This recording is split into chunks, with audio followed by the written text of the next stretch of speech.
ingin saya tanyakan kepada Ibu. Yang pertama sekali, dari pembelajaran yang akan Ibu laksanakan, apa tujuan yang ingin dicapai? Tujuan dari segi materi? Iya. Tujuannya supaya siswa tadi kan kebetulan memahami dan mendiskusikan 7 kecerdasan buatan contohnya robot. Iya. Jadi diajaklah manusia memahami dan berdiskusi, diajak siswa. Jadi tujuannya dalam diskusi ini tata kramanya yang dinilai supaya dia memiliki tata krama yang baik dalam diskusi. Kan ada dalam diskusi itu menyerobot, ada egois, itu tidak boleh. Ada pertanyaan-pertanyaan sifat menyindir atau kan itu tidak boleh melanggar tata krama diskusi. Ada pula cara menanggapi, bentuk menanggapi itu bagaimana bentuknya, itu harus diterapkan kepada siswa dengan baik. Kemudian area pengembangan yang hendak ingin Ibu capai itu apa? Area pengembangannya? Sikapnya lebih berkualitas dalam berdiskusi, dalam mengutarakan pendapat, dalam menyampaikan pendapat, berkualitas dan tetap kompeten dan profesional. Oke. Kemudian strategi yang dipersiapkan tadi. Strateginya strategi berdiskusi. Materinya diskusi dan strateginya juga berdiskusi. Oke Bu, dan terima kasih. Assalamualaikum warahmatullahi wabarakatuh. Terima kasih banyak.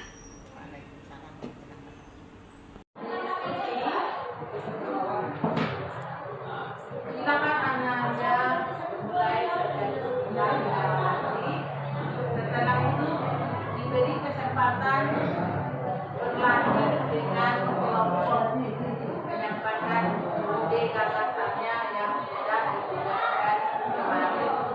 Tolong kelompok ada kebijakannya sebagai gladi resik sebelum diskusi besar nanti dilakukan.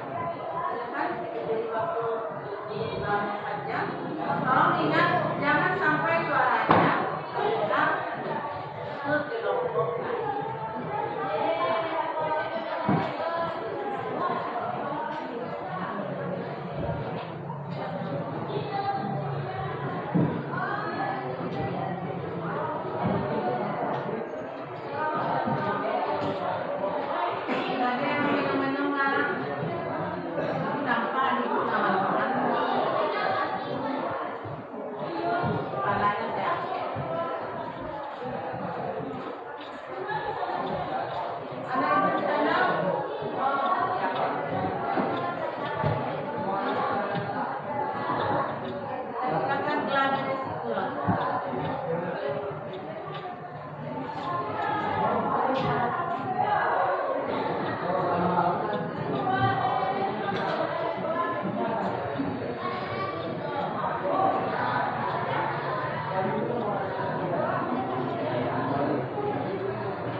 Selesai.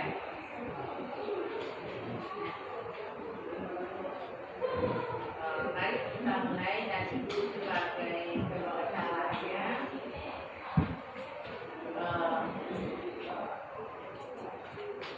Silakan kamu pahami baik-baik. Tujuan belajar kita hari ini adalah yang pertama, kamu bisa menyampaikan pendapat, menyampaikan ide atau gagasan dengan baik dan benar sesuai dengan tata krama berhidup. Tanggapan di sini bisa berbentuk pertanyaan, saran, ide, gagasan, saran. Itu kita sebut tanggapan. Tanggapan itu bisa berisi pendapat, bisa berisi atau saran, bisa berbentuk evaluasi, yang itu bisa berbentuk apa tadi, saran, tanggapan, ide, malah bisa juga yang kita sebut bisa berbentuk pertanyaan, saran, berbentuk kritik, berbentuk kesimpulan. Kalau kamu mengkritik, berikan solusinya. Ya. Kalau kamu mengkritik, silakan diberikan solusi. Dalam menyampaikan nanti, silakan profesional. Posisi kamu bagaimana? Profesional, menarik, yang akan dibahas.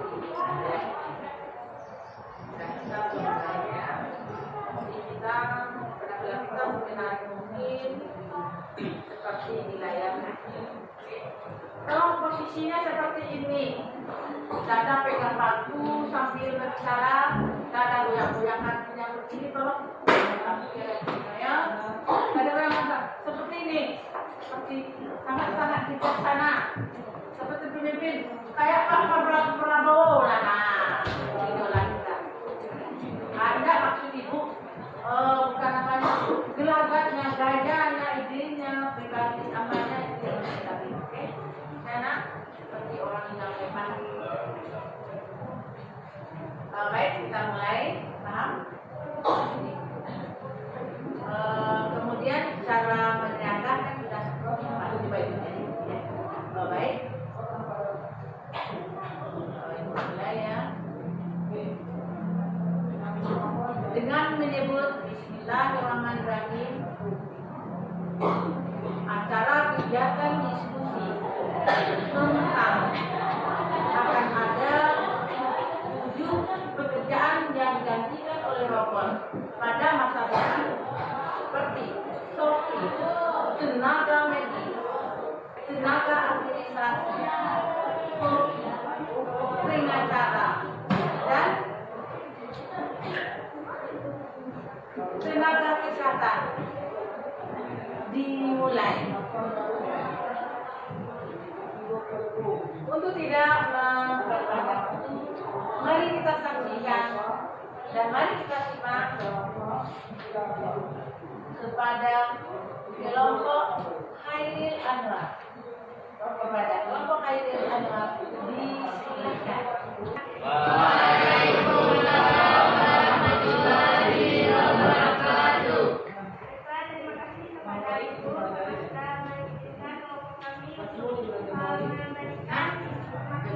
Sampai yang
kedua, tentang terhadap keeksistensian. AI mudah menjadi target yang mengakibatkan kebocoran dan manipulasi informasi. Tiga, pengurangan lapangan kerja. Dengan adanya AI dapat menggantikan fungsi bandara atau tempat kerja. Empat, program bisa error atau AI bisa mengalami kesalahan atau kesalahan. Lima, sulit beradaptasi dengan situasi yang tidak AI dengan pola dan data yang telah sehingga akan kesulitan dengan situasi yang tidak terduga. Baiklah,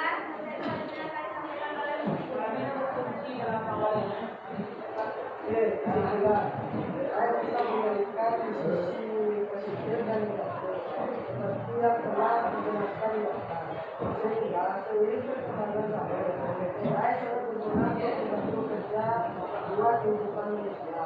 Akan tetapi ketergantungan penggunaan AI yang telah digunakan dapat menyatukan tenaga kerja manusia dalam kita.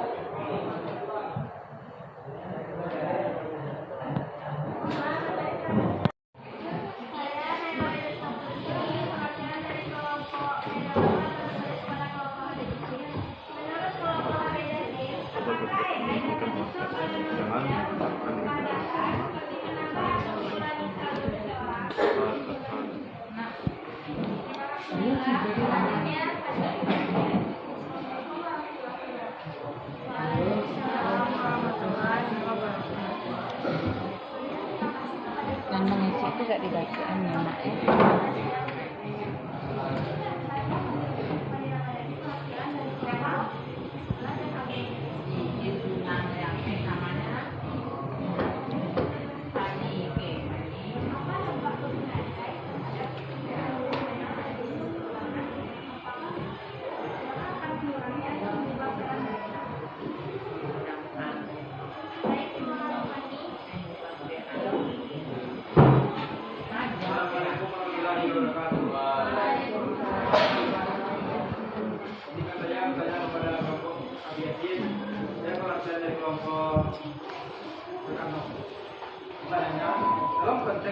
Dalam konteks peminjaman dan pembiayaan, bagaimana AI digunakan untuk menganalisis kelayakan kredit dan peminjaman. Baik, terima kasih pada Tio. Izinkan kami berikan kami waktu untuk menjawab pertanyaan teman-teman. 7 menit ya.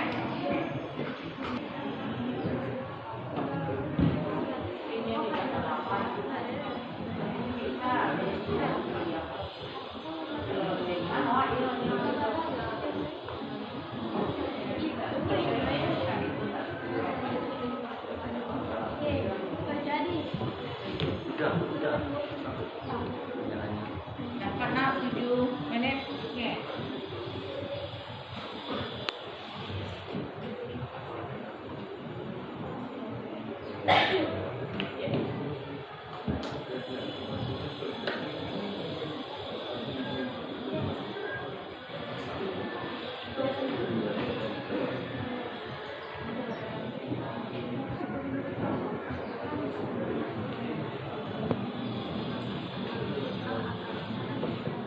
Alah, siap.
usaha data.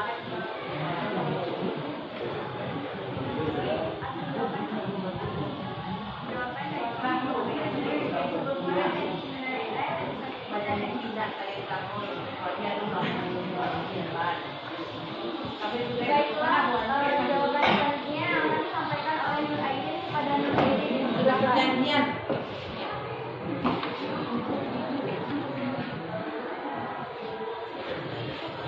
Saya akan menjawab pertanyaan dari kelompok Rusman bin Amr. Pertanyaannya adalah, dalam sebuah perusahaan, bagaimana AI dapat meningkatkan akurasi dalam prediksi harga saham atau instrumen keuangan lainnya? Jelaskan. AI dapat meningkatkan akurasi dalam prediksi harga saham atau instrumen keuangan lainnya dengan berbagai cara yang memanfaatkan kemampuan pemrosesan data yang besar, pola-pola yang tersembunyi, dan algoritma yang beredar menghubungkan. Ada beberapa cara utama AI dapat meningkatkan prediksi harga saham, yaitu analisis data besar. AI khususnya teknik pembelajaran mesin dapat menganalisis volume data yang sangat besar, termasuk data pasar historis, laporan keuangan, berita, data ekonomi, sentimen pasar, dan lainnya. Dalam data ini dapat mengidentifikasi faktor-faktor yang mempengaruhi pergerakan harga saham. Dengan kemampuan untuk menganalisis data yang lebih cepat, lebih akurat, dan dengan lebih banyak variabel daripada manusia, AI dapat memberikan keunggulan kompetitif dalam memprediksi pergerakan harga saham atau instrumen keuangan lainnya. Bagaimana kelompok Usman bin Affan? Baik, terima kasih jawabannya dari kelompok Abi Yasin. Kami dari kelompok Manapan sangat paham karena AI dapat meningkatkan akurasi dalam prediksi angka saham atau instrumen keuangan lainnya melalui analisis data yang dalam. Terima kasih. Baiklah, pertanyaan selanjutnya akan dijawab oleh Bapak Sadat. Pertanyaan dari kelompok Bilal bin Rabah. Seberapa akuratkah analisis keuangan oleh AI dibandingkan dengan analisis keuangan oleh manusia? Secara keseluruhan, analisis keuangan oleh AI dapat amat akurat dan efisien dalam banyak situasi. Ketika berhadapan dengan data dasar, untuk analisis yang memerlukan pemahaman mendalam tentang konteks, kombinasi keduanya memberikan hasil terbaik dalam pengambilan keputusan keuangan. Baiklah, bagaimana kelompok Bilal bin Rabah? Terima kasih kepada kelompok Habib Yasin yang menjawab pertanyaan kelompok kami. Kalau kami harus paham bahwa data yang diberikan oleh AI dapat sangat akurat dan efisien dalam mengelola data. Baik, terima kasih kepada kita. Pertanyaan selanjutnya yaitu dari kelompok Haidar Anwar yang akan dijawab oleh saya sendiri, yaitu apakah AI dapat disuap oleh manusia untuk mengubah data seperti menambah atau mengurangi saldo seseorang? AI seperti mesin komputer lainnya dapat diprogram dan dioperasikan oleh manusia. Namun, penggunaan AI untuk tujuan yang tidak etis seperti menyuap atau mengubah data finansial secara ilegal, misalnya menambah atau mengurangi saldo seseorang, adalah tindakan yang melanggar hukum dan etika. Ada beberapa poin penting terkait masalah ini, yaitu keamanan dan integritas data. Sistem AI yang digunakan dalam analisis keuangan biasanya dilengkapi dengan protokol keamanan yang ketat untuk melindungi integritas data. Penggunaan data secara ilegal biasanya memerlukan akses yang tidak sah ke sistem tersebut. Yang kedua, audit dan pemantauan. Banyak organisasi penerapan audit dan pemantauan yang ketat untuk mendeteksi aktivitas mencurigakan. Yang ketiga, tanggung jawab etis, yaitu profesional yang bekerja dengan AI dan data keuangan memiliki tanggung jawab etis untuk menjaga integritas data dan menggunakan teknologi dengan cara yang adil dan transparan. Yang keempat, konsekuensi hukum. Mengubah data secara ilegal dapat mengakibatkan konsekuensi hukum yang serius, termasuk tuntutan pidana dan sanksi dari regulator keuangan. Secara keseluruhan,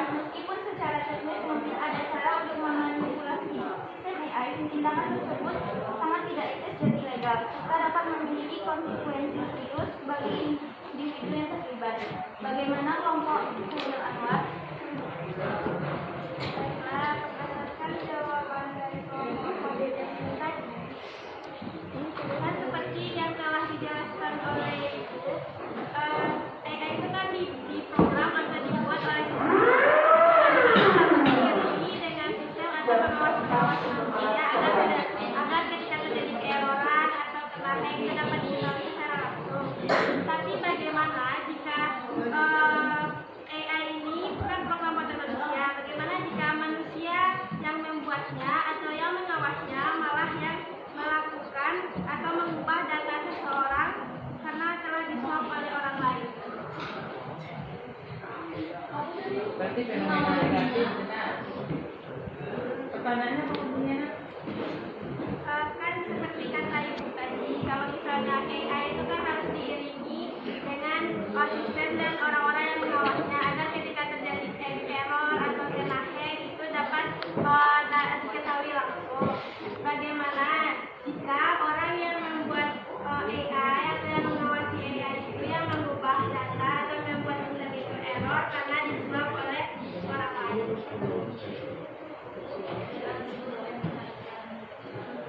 ini dan salah ya. Cuma sengaja.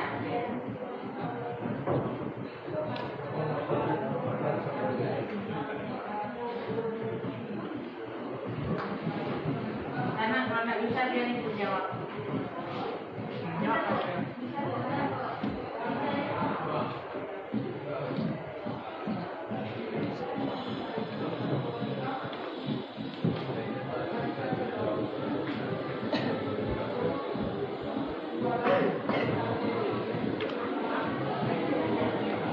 Nanti ada.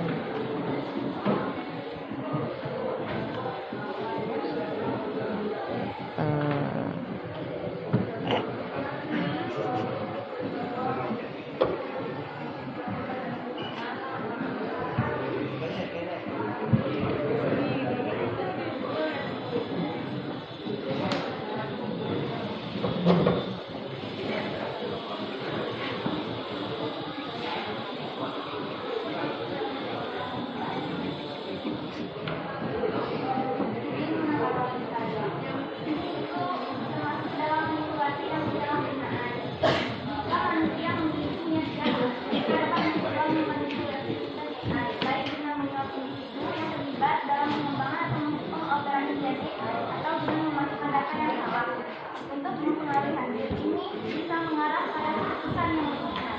Bagaimana kelompok menurut Anda? Baiklah, berdasarkan kesimpulan yang dapat kami tangkap dari kelompok ahli mesin, berarti seseorang yang melakukan hal itu dapat mengakibatkan kerugian pada pihak lain dan dapat menerima hukum pidana sesuai dengan Iya. Langsung pidana.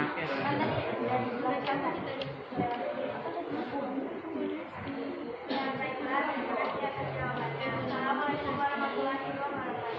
Waalaikumsalam warahmatullahi Kelompok iya kepada kelompok Usman bin Affan.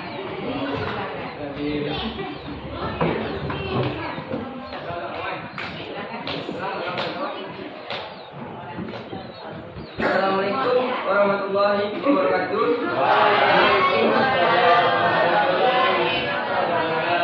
Terima kasih kepada Ibu yang telah memberikan kami kesempatan untuk mempresentasikan hasil diskusi kami. Kami dari kelompok Sultan Utsman bin Affan akan memperkenalkan diri terlebih dahulu. Saya Zafar Ibrahim sebagai moderator.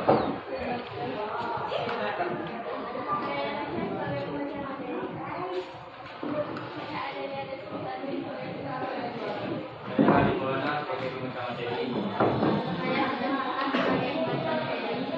Saya Muhammad Fakri sebagai pembaca materi.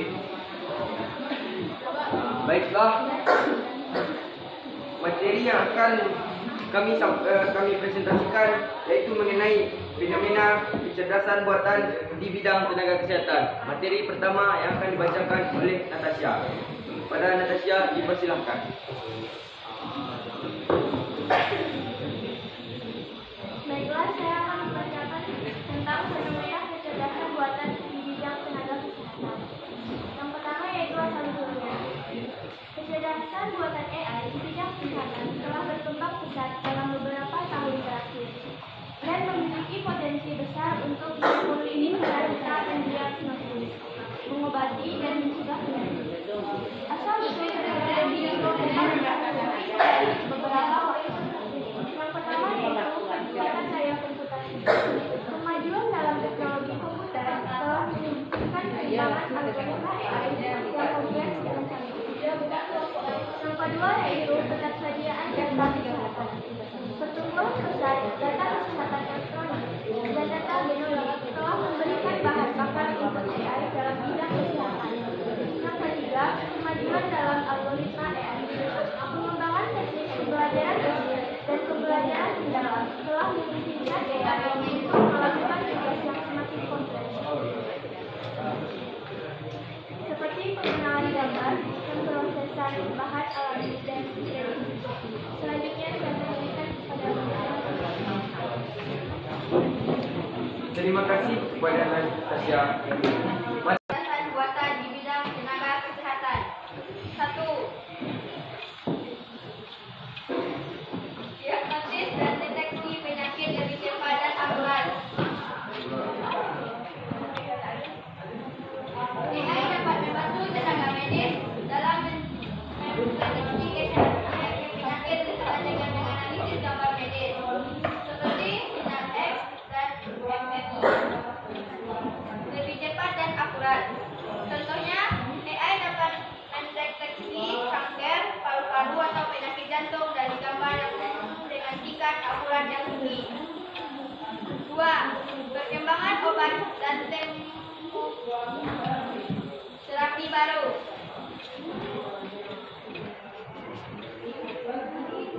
AI mempercepat proses perkembangan obat baru dengan menganalisis data genetik, data pasien, dan basis data lainnya yang besar. Ini membantu dalam menemukan molekul atau senyawa yang dapat menjadi bahan dasar obat untuk penyakit tertentu, sehingga penelitian obat yang biasanya memakan waktu 2 tahun dapat dipersingkat. Dan perawat dan dokter, alur pasien dan pengolahan tempat tidur, asisten medis dan chatbot untuk edukasi pasien. AI dalam bentuk asisten virtual atau chatbot membantu pasien mendapatkan informasi medis dasar, mengatur pengingat obat dan menjawab pertanyaan umum. Terima kasih. Saya kembalikan kepada moderator. Terima kasih kepada Adik. Materi selanjutnya yang akan dibacakan oleh Suja Farko. Pada Suja dipersilakan.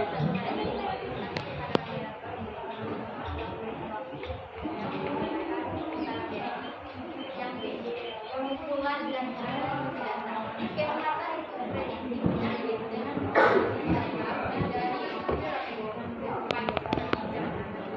atau aplikasi kesehatan dapat memantau kesehatan kondisi secara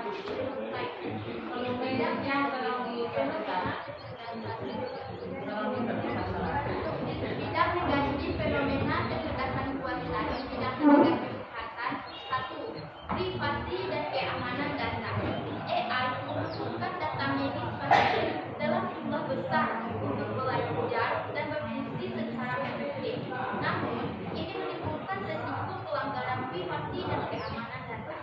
Jika terjadi kebocoran data, informasi tentang pasien dapat diekspos dan disalahgunakan.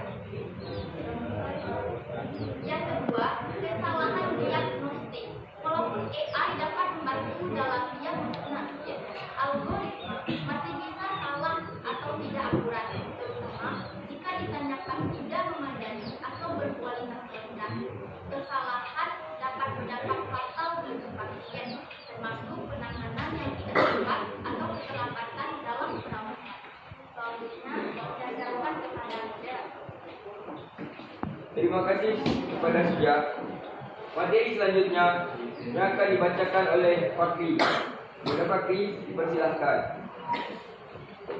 Baik, terima kasih kepada moderator yang telah berikan saya untuk menyampaikan materi. Yang ketiga, bias dan diskriminasi. Algoritma AI seringkali memiliki bias yang disebabkan oleh data pelatihan yang tidak seimbang atau bias manusia dalam pengembangan sistem. Dalam kesehatan, ini menyebabkan diskriminasi. Misalnya, pasien dari kelompok tertentu mungkin menerima perawatan yang kurang optimal karena data yang digunakan tidak mewakili populasi mereka. Jadi kesimpulan dari materi kami yaitu kecerdasan buatan atau AI dalam bidang kesehatan memberikan kontribusi signifikan dengan menghadirkan solusi yang mendukung perawatan pasien, meningkatkan efisiensi layanan, dan membantu diagnosis dan pengobatan. Baik, saya kembalikan kepada moderator. Terima kasih kepada Fakri. Baiklah, selanjutnya kami akan membuka sesi kritik dan saran. Apakah ada kritik dan saran dari teman-teman? Akan kami tampung semuanya. Tanggapan ya, tanggapan. Sesi memberikan tanggapan, bisa kritik, bisa saran, bisa pertanyaan, bisa kesimpulan, dan lagi menanggapi.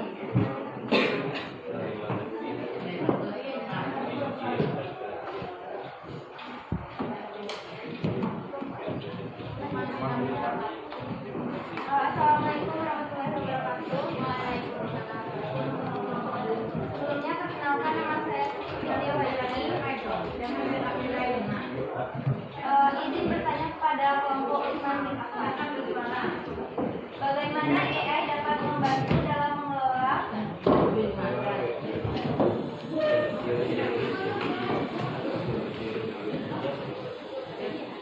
dan menganalisis data besar dalam penelitian kesehatan? Sekian, terima kasih. Assalamualaikum warahmatullahi wabarakatuh. Baiklah, terima kasih kepada Suci yang telah memberikan tanggapan terhadap kelompok kami. Selanjutnya, kepada Tuan, silakan memberikan tanggapan kepada kelompok kami. Baiklah, saya Retno Fitri Sunipa akan memberikan pertanyaan kepada Ibu Nurjafar. Sejauh mana saya dapat mempercepat dan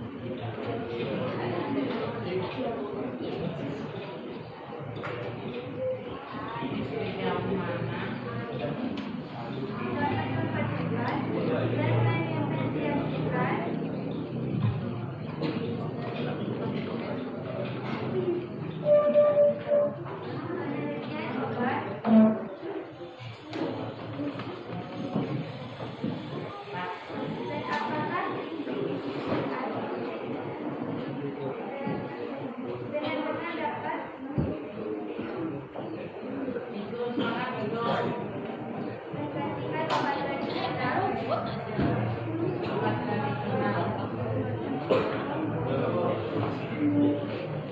Terima kasih kepada Tuan yang telah memberikan tanggapan. Selanjutnya, kepada kelompok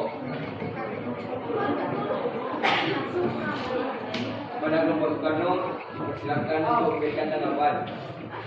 Pertanyaan.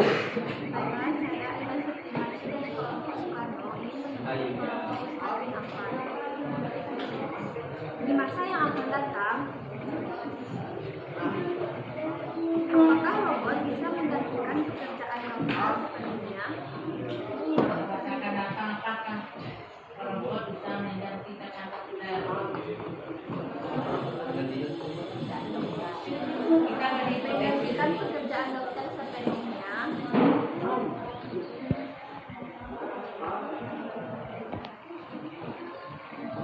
Seperti mengoperasi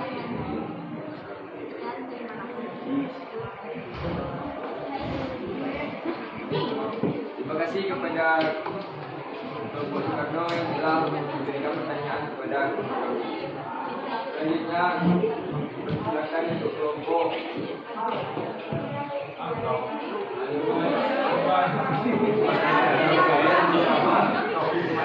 diberikan pertanyaan.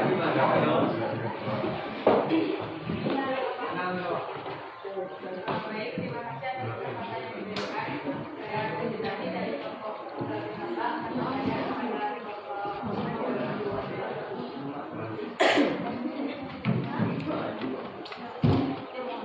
seperti yang kita ketahui, pekerjaan di bidang kesehatan seperti perawat menangani pasien dengan baik bertanggung jawab dan infrastruktur. Nah, menurut hipotesis dari kelompok Usmani Ahmad, misalnya jika robot digunakan dalam dunia medis untuk menangani pasien, maka robot tersebut kecerdasan untuk memiliki rasa tanggung jawab yang penuh dan ikhlas dalam menangani pasien atau hanya untuk memenuhi tugas sebagai tenaga medis dari pekerjaan. Sekian, terima kasih. Terima kasih kepada Resti yang telah memberikan pertanyaan kepada kelompok kami. Baiklah, yang selanjutnya yang diberikan oleh kelompok Ilham, silakan. Saya dari kelompok Kubah akan memberikan pertanyaan kepada kelompok Usmani Ahmad. Pertanyaannya adalah bagaimana AI dapat memantau kondisi kesehatan pasien secara real time? Bagaimana AI dapat memantau kondisi kesehatan pasien secara real time?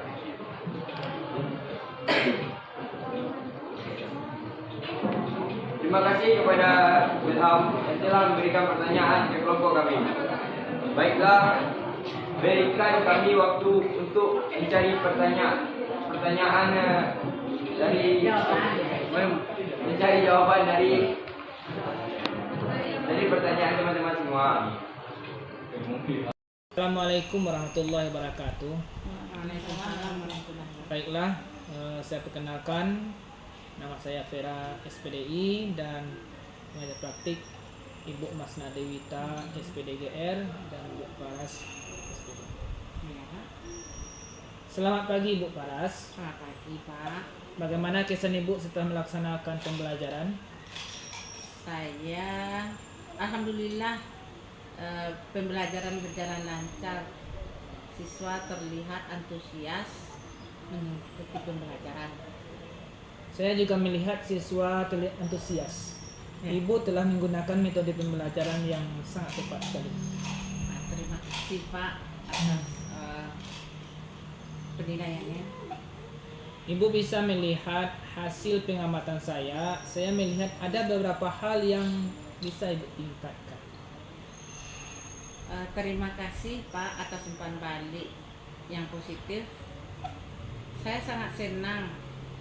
Apa saja yang harus saya tingkatkan gitu Pak? Yang pertama sekali, Ibu bisa memberikan lebih banyak waktu untuk diskusi kelompok. Yang kedua, Ibu bisa memberikan umpan balik yang lebih spesifik kepada siswa. Baik Pak, saya akan coba tingkatkan dalam pembelajaran berikutnya Pak.